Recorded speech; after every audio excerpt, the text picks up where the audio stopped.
Avui en el canal de YouTube de JJ anem a parlar de per què triar viure en un casc antic d'algun poble. Viure en el casc antic per a mi té molts punts a favor. Jo m'he criat en el casc antic, punts positius pot ser la tranquil·litat dels carrers, el veïnat, que és el veïnat de sempre en el que pots comptar. No sé, sobretot la tranquil·litat, vull dir, molta gent diu que no se pot aparcar, que és incòmode, tal. Sí, però camines una miqueta, que mos ve molt bé i aparquem. Antigament pareixia que en el casc antic només vivien persones majors.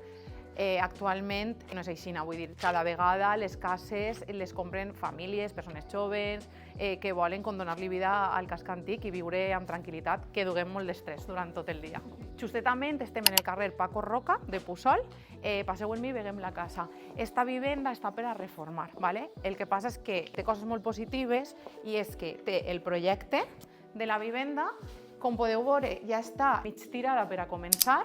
La llicència d'obres, el que significa que no anem a tindre que estar en papers, ajuntament, cap ací, cap allà. A més, en el casc antic de Puçol n'hi ha una zona delimitada on n'hi ha que fer cates al piso per si se troba algun reste dels antepassats, perdó. Aleshores, en esta casa també està fet, ¿vale?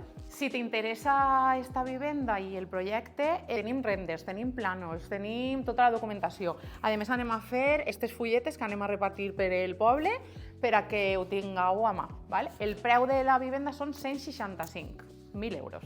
Dime la veritat, qui no ha somiat en tindre una terrassa, un corral, un paellero? Després de pandèmia, tots hem necessitat tindre aquest tipus de casa. Si voleu parlar amb mi i voleu més informació de la vivenda, ací deixem el meu contacte. I res, ens veiem en el següent vídeo. Per cert, si vols veure més vídeos com este, subscriu-te al canal.